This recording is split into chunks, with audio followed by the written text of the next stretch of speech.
As the international trade branch of the Ontario Ministry of Economic Development, Trade and Employment, so we deal with business development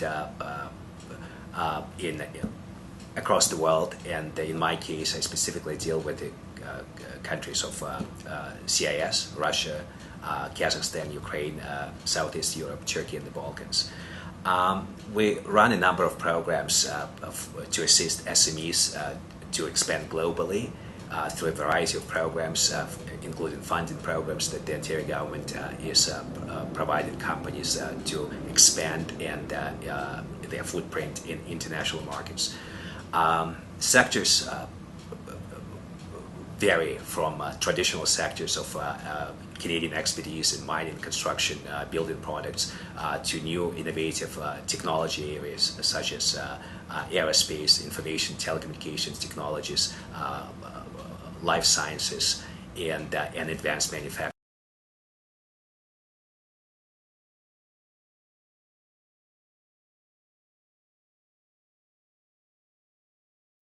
So focusing on some of the sectors that we have strong expertise and I mean internationally competitive technologies and products is the ICT, information and communications technology. So in Ontario, ICT is concentrated in three world-renowned clusters. So it's Ottawa, Waterloo, and the Greater Toronto area. So these are there's exceptional world-renowned infrastructure of collaboration, R&D, and commercialization institutions in those areas, fostering innovation and helping companies develop innovative products. Just a few statistics about the ICT industry in Ontario in general. So the revenue exceeds $75 billion, which is almost half of the Canadian total volume of ICT exports. So we have over 5,500 companies, ICT companies in the province that are offering leading-edge technologies and export their products and services across the world. So we have obviously one of the reasons, of the five main reasons why Ontario suppliers of ICT technology have a strong reputation around the world is that the province has a long history of innovation with companies like BlackBerry that revolutionized the world with smartphone applications. We have an advanced education systems. A number of institutions, universities, colleges in Ontario provide education to the next generation of developers and students, PhD students in research and development. So we have first commercialization infrastructure in the province through centers of excellence and research institutes, universities, and technology clusters. We have government support. Government provides a number of services from financial to educational, fostering innovations and the next generation of researchers and developers in the province. And also, I mean, obviously international experience. I mean, that industry has been enjoying many years of strong relationship with suppliers and service providers across the world, and is well integrated into the world infrastructure.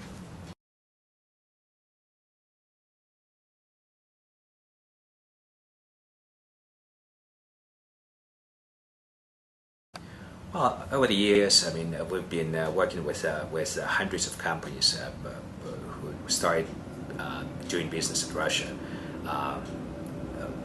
Despite the certain market entry challenges that companies may have from certification requirements to, I mean, language communication sort of capabilities, there's challenges that can be overcome, and we see, I mean, the testament to that is that we see, I mean, a steady increase in provincial and exports and Canadian general exports to Russia over the last, I mean, few years.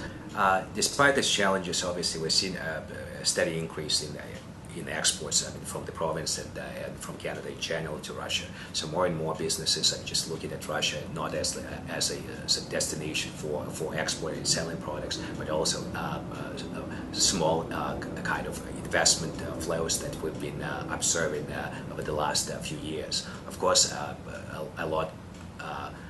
there's a lot of potential, there's a lot of scope that may be realized if Russia has improved its investment image, which is to some extent is not the best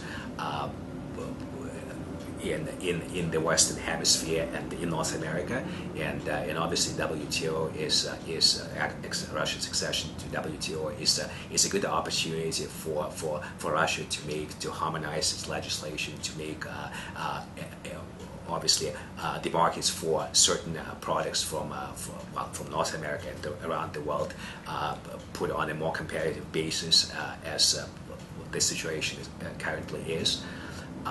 So though the implementation is going to take, obviously, depending on the category of products, the next few years, 5-7 years. So it's a good start, and obviously we'll see that would give more traction to certain categories of goods and products like IT and aerospace and agricultural products. So in the longer term, so there are opportunities, and once certain obviously laws implemented, that would also open up the doors for more investment flows into the country.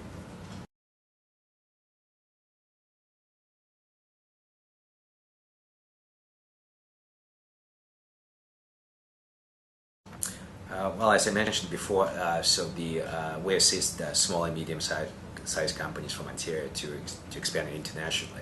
So there are a variety of ways in which we support the companies, from taking them on trade missions overseas, and Russia, obviously, CIS countries. This is where we've been very actively engaged in over the last 7-8 years.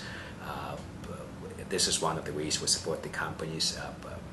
There are a number of other ways that our partner organizations, such as, for example, Ontario Chamber of Commerce, which runs programs to help companies develop business internationally. So we provide the funding, the Ontario government provides funding, and there are programs such as EMA Export Market Access Program, in which the funding goes to reimburse partially for companies' business development costs that companies incur when they go global. So either through a variety of tools such as trade shows and trade missions, business development trips, conferences, and other events that take place internationally. Export manager program, in which we also provide funding to help companies hire a business development manager and help companies develop business and strategy to increase their international footprint and sales, export sales internationally. We also work across, obviously, across the board with our partners at the federal level, like EDC, Export Development Canada, that provides insurance services and financing service, export financing services to SMEs. And I guess the key in all that is that obviously we're focusing very much on fostering and helping SMEs, small and medium-sized companies, start developing international business, given that over 90% of industries in Ontario, the province, small and medium-sized companies. This is the bloodline of the economy, and we obviously, as the Ontario government, we understand that this is a very important segment, and that we should be fostering and facilitating growth and development.